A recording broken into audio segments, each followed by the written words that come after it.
আজ থেকে আমরা শ্রীমদ্ ভগবদ্ গীতার দ্বাদশ অধ্যায় ভক্তিযোগ শুরু করছি। গত পাঠে আমরা বিশ্বরূপ দর্শন যোগ দর্শন সম্পূর্ণ করেছিলাম। আজ থেকে ভক্তিযোগ শুরু হচ্ছে। ভক্তিযোগের প্রথম শ্লোক অর্জুন বাচ, অর্থাৎ অর্জুন বললেন, কি বললেন? एवं सततयुक्ता ये भक्त्वा स्त्वां पर्युपासते ये चाप्यक्षरमव्यक्तं तेषां के योगवित्तमः। যেসব ভক্ত এই প্রকারে সতত যুক্ত হয়ে আপনাকে উপাসনা করেন এবং যেসব ভক্ত অক্ষর অব্যক্ত ব্রহ্মকে, নিরাকার ব্রহ্মকে উপাসনা করেন, তাদের মধ্যে, এই দুইয়ের মধ্যে শ্রেষ্ঠ যোগী কে, উত্তম যোগী কে? অর্জুন বললেন, যারা সাকার শ্রীকৃষ্ণকে ভজনা করেন তারা শ্রেষ্ঠ, না যারা নিরাকার ব্রহ্মকে ভজনা করেন তারা শ্রেষ্ঠ? আমরা এই শ্লোকের প্রত্যেকটি শব্দের অর্থ দেখি। ইয়ে মানে যে যারা, ভক্ত, ভক্তাহা যেসব ভক্তগুলো, যেসব ভক্তরা, এবং মানে এই প্রকারে ভক্তি সহকারে সতত যুক্ত, সততযুক্তা মানে নিরন্তর আপনার ভজন ও ধ্যানে মগ্ন হয়ে সতত যুক্ত হয়ে, ত্বাম আপনাকে, তোমাকে, পর্যুপাসতে অতি শ্রেষ্ঠভাবে উপাসনা করেন, মন দিয়ে উপাসনা করেন। চা এবং ইয়ে যেসব ব্যক্তি অক্ষরম অব্যক্তম অক্ষর অবিনাশী নিরাকার ব্রহ্মকে উপাসনা করেন, তেষাম তাদের মধ্যে, এই দুইয়ের মধ্যে যোগবিত্তমা যোগে কে শ্রেষ্ঠ? যোগবিত্তমা কে, কে যোগে শ্রেষ্ঠ, ভক্তিতে কে শ্রেষ্ঠ? শ্রী ভগবান বলছেন, ময়্যাবেশ্য মনো ये मां নিত্যযুক্তা উপাসতে শ্রদ্ধয়া পরয়োপেতাস্তে মে যুক্ততমা মতঃ। শ্রী ভগবান উবাচ, ভগবান বললেন, আমাতে মনকে একনিষ্ঠভাবে একাগ্র করে নিত্যযুক্ত যে পরম শ্রদ্ধা সহকারে আমার উপাসনা করে তারাই শ্রেষ্ঠ যোগী। এটাই আমার মত। অর্জুন কি বলছেন ভগবান? আমরা প্রত্যেকটি শব্দের অর্থ দেখি এই শ্লোকের।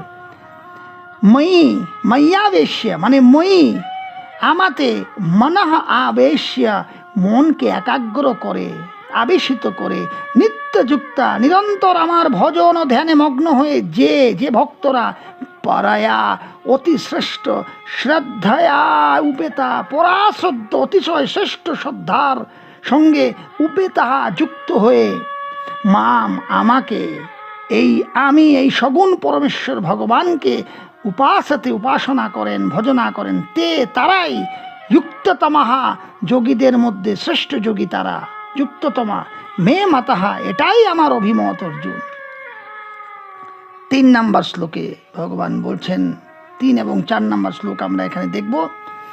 ये त्वक्षरमनिर्देश्यमव्यक्तं पर्युपासते सर्वत्र गमचिन्त्यं च कुटस्थमचलं ध्रुवं संयम्येन्द्रियग्रामं सर्वत्र समबुद्धयः ते प्राप्नुवन्ति मामेव सर्वभूतहिते रतः। ভগবান বলছেন, এবং যারা, যে পুরুষেরা ইন্দ্রিয় সমুদয়কে উত্তম রূপে সংযত করে, মন বুদ্ধির অগোচর সর্বব্যাপী, অচিন্তম সর্বব্যাপী, অকথনীয় স্বরূপ আর সর্বদা একরূপ, কুটস্থ, নিত্য, অচল, নিরাকার, অক্ষর অবিনাশী নিরাকার ব্রহ্মকে উপাসনা করেন, তারা যারা সর্বভূতের হিতে রত থাকেন, সবার মঙ্গলে রত থাকেন, সর্বত্র সমান বুদ্ধিযুক্ত, তারাও আমাকেই প্রাপ্ত হন। অর্থাৎ ভগবান বলছেন, যারা নিরাকার ব্রহ্মের ভজনা করেন অর্জুন, তারাও আমাকেই প্রাপ্ত হন। কারণ নিরাকার ব্রহ্ম কি? নিরাকার ব্রহ্ম তো আমারই শরীরের অঙ্গ জ্যোতি। ভগবান 14 নম্বর অধ্যায়ে বলবেন, 14 নম্বর অধ্যায়ের একদম অন্তিম শ্লোকে ভগবান বলবেন, গুণত্রয় বিভাগ যোগের অন্তিম শ্লোকে, যে নিরাকার ব্রহ্ম তারই শরীরের অঙ্গ জ্যোতি, আর কিছু নয়।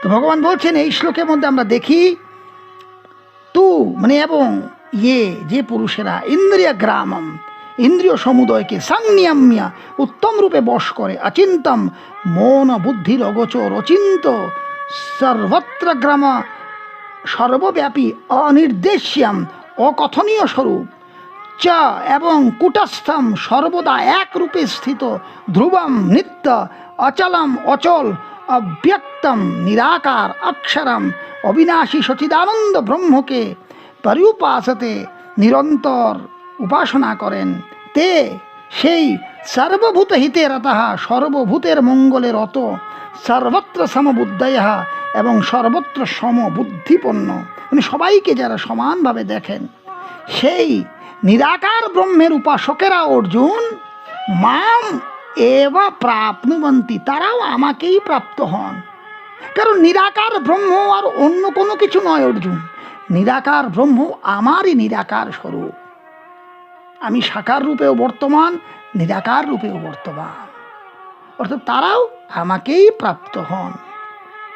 কিন্তু ক্লেশোধিকতরেস্তেষাম অব্যক্তাসক্ত চেতসাম অব্যক্তা হি গতির দুঃখং দেহবদ্ভির্বাপ্যতে, কিন্তু সেই সচিদানন্দ ঘন নিরাকার ব্রহ্মতে আসক্ত চিত্ত বিশিষ্ট ভক্তদের ক্লেশ অর্থাৎ পরিশ্রম অনেক হয়, অধিকতর পরিশ্রম করতে হয় তাদের।